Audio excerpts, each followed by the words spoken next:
안녕하세요. 인생코님 박종렬 변호사입니다. 계속해서 책도 구매해주시고 리뷰도 달아주신 분들 다시 한번 감사드리고요. 오늘의 주제는 뭘로 잡았냐면은 자랑입니다. 자랑.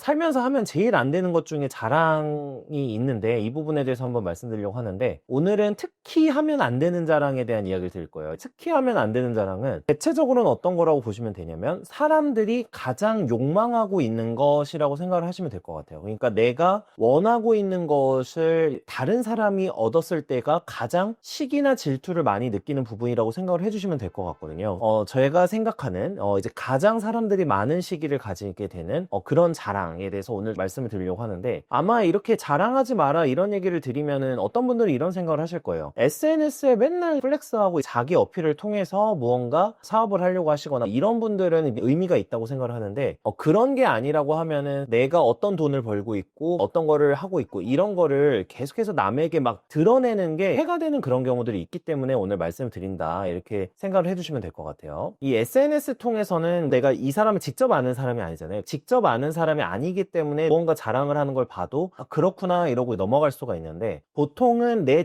주변에서 접하고 있고 직접 교류하고 있고 직접 소통하고 있는 사람이 어떤 자랑을 하게 되면은 보통의 사람들은 많은 시기와 질투를 느끼게 됩니다. 그래서 이 부분에 대해서 한번 생각을 해주시면 좋겠어요. 일단 첫 번째는 제일 많이 하면 안 되는 자랑. 집을 샀다는 자랑입니다. 제가 생각했을 때 제일 조심해야 되는 게 한국 사회에서는 부동산 관련 자랑이라고 생각을 해요. 내가 집을 그냥 전세로 살거나 월세로 살거나 이러면은 상대적으로 그 시기 질투가 적은데 내가 집을 샀다, 집을 소유를 했다 이런 부분을 이제 너무 강조해서 자랑을 하다 보면은 대부분의 분들에게는 별로 그렇게 좋은 거는 아닌 것 같다 이렇게 생각을 하고 있어요. 뭐 소수의 어떤 부동산으로 부를 일구셔서 이걸 가지고 사업을 하시는 분 이런 분이 아니라고 하면은 내가 집 샀다는 이야기를 굳이 하지 않는 게 저는 좋다 이렇게 생각을 하는 거죠. 안 그래도 오늘 이제 좀 지금 주택담보대출과 관련해서 규제가 나왔더라고요. 이 주택담보대출하고 규제가 나오면은 이게 저는 제가 생각하기엔 양극화가 더 벌어진다고 생각을 해요. 왜 그러냐면은 일반적인 서민이나 중산층이 대체적으로 양질의 주택을 구매할 때 대출을 안 끼고 구매할 수는 없거든요. 그러면은 이렇게 대출 규제를 하게 되면은 집을 사려고 할 때 굉장히 어려움을 겪는 경우가 많습니다. 그러면은 더 이런 자랑을 하면 안 되는 거죠. 내가 집을 샀다는 자랑을 하게 되면 많은 대출을 받았을 수도 있지만 시드머니가 많았다는 자랑이 돼버리잖아요. 제가 생각했을 때 한국에서 가장 민감하게 생각하는 자산이 부동산이라고 저는 생각을 해요. 집을 구매했다고 말하면은 엄청 훈수가 들어오기 시작을 해요. 예를 들면 주식을 잘해가지고 돈을 벌었다 그러면은 뭘 사야 되냐, 뭘 찍어줘라 이런 식으로 얘기가 나와요. 그러니까 오히려 조언을 구하거나 뭐 오를지 골라줘 막 이런 식의 얘기가 나온다면은 이상하게도 부동산의 경우 특히 집의 경우에는 그거를 왜 샀냐, 거기 뭐 떨어진다더라, 거기 악재가 많다, 집값 폭락할 던데 뭐하러 샀냐 이런 얘기를 계속해서 듣게 되는 것 같아요. 어떤 사람은 진심 어린 조언을 한다고 하면서 그런 얘기를 할 수도 있긴 하겠지만 결과적으로는 집 샀다고 이야기를 했을 때 별로 좋은 소리를 듣기는 어렵다 이런 게 이제 제 생각이고 한국인들의 경우에는 이 부동산과 관련된 자산이 굉장히 시기와 질투의 대상이 되고 이거는 반대로 생각하면은 한국 문화에서는 부동산을 가진 사람들이 실제로 부자로 인정받고 있다라는 느낌이 있어요. 이 부동산과 관련된 이야기를 하면은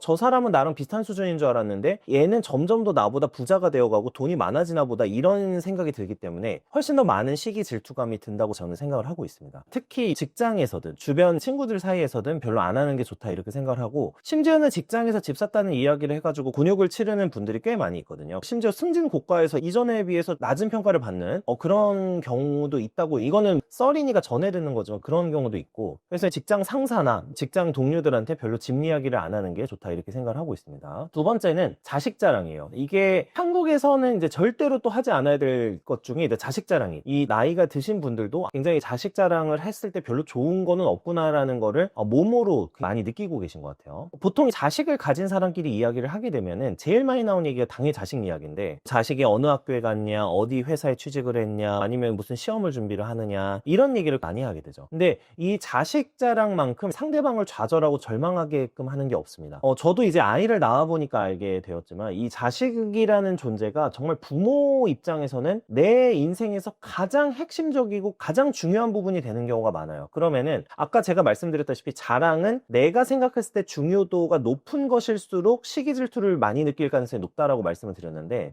자녀를 가진 사람은 당연히 이 자녀의 희노애락에 따라서 본인의 삶의 가치가 결정된다고 생각하시는 분들도 많고, 자녀의 삶이 곧 나의 삶처럼 생각하시는 분들이 정말 많아요. 그러다 보니까 자녀가 불행하면은 자신도 불행을 느끼는 그런 분들이 정말 많고, 이거는 대다수의 부모가 그렇고 어쩌면 당연한 걸지 모릅니다. 자식을 자랑을 하게 되면은 친구의 자식보다 내 자식이 훨씬 더 못한 삶을 살고 있고 되게 엉망의 삶을 살고 있고, 가령 20대 후반에 백수로 아직도 놀고 있다든지 이런 생각을 하게 되면 굉장히 비참해질 수가 있는 거죠. 그래서 자식 자랑의 경우에는 그 사람에게 상대적인 박탈감을 안길 가능성이 너무나 높기 때문에 자식 자랑만큼은 정말 피하는 게 좋다, 이렇게 저는 생각을 하고요. 물론 자녀의 어떤 정보, 자녀 교육이나 이런 부분에 대한 정보를 교환하면서 아주 살짝 이야기를 할 수 있고, 이런 정도는 괜찮다고 생각해요. 내 자식이 공부를 잘하고 뭘 하고 있고 이런 거를 자랑할 필요는 없다. 자녀와 비교할 때 부모가 느끼는 슬픔은 정말 그 강도가 크다는 거. 그래서 항상 이 자녀에 대한 자랑은 얘기하지 않는 게 좋다, 이렇게 생각을 하고 있습니다. 세 번째는 성공 자랑이에요. 이게 돈에 대한 얘기일 수도 있죠. 사업하시는 분들은 당연히 성공이라는 게 어느 정도 돈의 수치로 평가되는 부분도 있고, 어떤 분들은 이런 거죠. 학계에 몸담고 있으신 분들은 어떤 분이 정교수가 되었다, 어떤 분이 이제 부교수가 되었다, 이렇게 되면은 이거에 따라서 큰 좌절감을 느끼겠죠. 사실 성공 자랑만큼 저도 하지 말아야 될 게 없다라고 생각을 하는데, 누군가가 성공하는 것을 정말로 좋아하고 응원해주는 사람도 있을 수 있습니다. 근데 제가 늘 말씀드리지만 그거는 정말 가까운 관계, 진짜 가까운 친구거나 배우자거나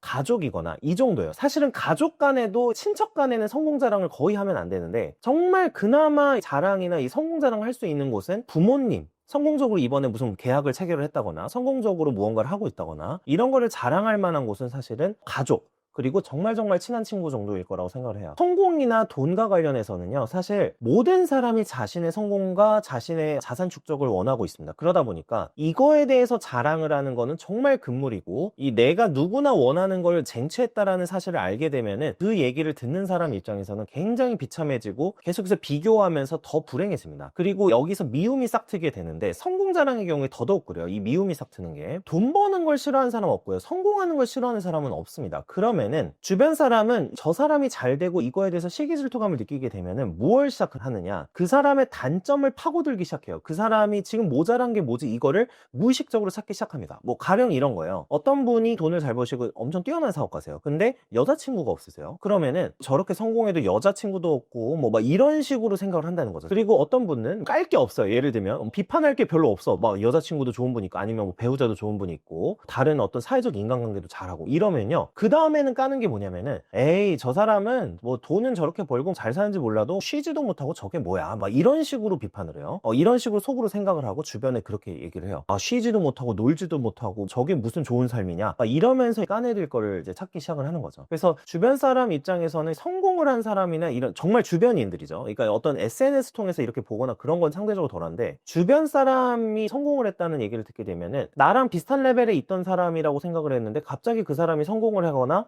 뭔가 성공적으로 뭘 하고 있다는 얘기를 듣게 되면은 엄청난 시기 질투감에 빠지기 때문에 그 사람의 단점을 파고들고 그 단점을 주변에 막 이야기하고 다니는 그런 분들이 상당히 많아요. 그리고 그 사람 재수 없어졌다, 그 사람 싸가지가 없어졌다, 그 사람 굉장히 예의가 없다. 특히 객관적인 지표로 깔 수 없는 부분을 뭘로 까냐면 보통 그 사람의 인성으로 비판을 해요. 그 사람은 예의도 없고, 그 사람은 다른 데 가가지고 말도 함부로 하고, 이런 식으로 비판을 할 가능성이 높아지기 때문에 자신이 잘 되고 있다라는 거를 주변에 있는 친구들에게 막 이야기를 하고 다닐 필요는 없지 않은가, 이렇게 생각을 하고 있습니다. 그리고 이거는 인간에 있어서는 굉장히 본능적인 거기 때문에 주변이 나보다 잘하고 뭔가 잘 나가는 것을 봤을 때 느끼는 시기 질투감은 어쩔 수가 없거든요. 이런 시기 질투감 자체를 불러일으키지 않는 방식으로 대화를 하거나 않는 방식으로 살아가는 게 저는 되게 중요하다고 생각을 하고 있어요. 네, 오늘은 자랑과 관련한 얘기를 드려봤는데요. 이 자랑은 사실은 어떤 자랑이든, 오늘 제가 특히 하면 안 되는 자랑 3가지를 얘기 드리긴 했지만, 이 자랑은 웬만하면 안 하는 게 좋다고 생각합니다. 상대방에게는 어떤 뭐 미움이나 시기 질투도 불러일으킬 수도 있지만, 또 동시에 어떤 걸 불러일으킬 수 있냐면은 저 사람 교만하네, 저 사람 초심을 잃었네, 이런 느낌을 줄 수도 있기 때문에 그런 부분들까지 생각을 하면은 자랑은 되도록 하지 않는 게 좋다. 그리고 특히 오늘 말씀드린 3가지의 자랑은 특히 더 조심해야 된다, 이렇게 생각을 하면서 오늘 영상을 마치도록 하겠습니다. 인생의 컨닝페이퍼 책도 더 사랑해 주시면 정말 감사하겠습니다. 네, 시청해 주셔서 감사합니다.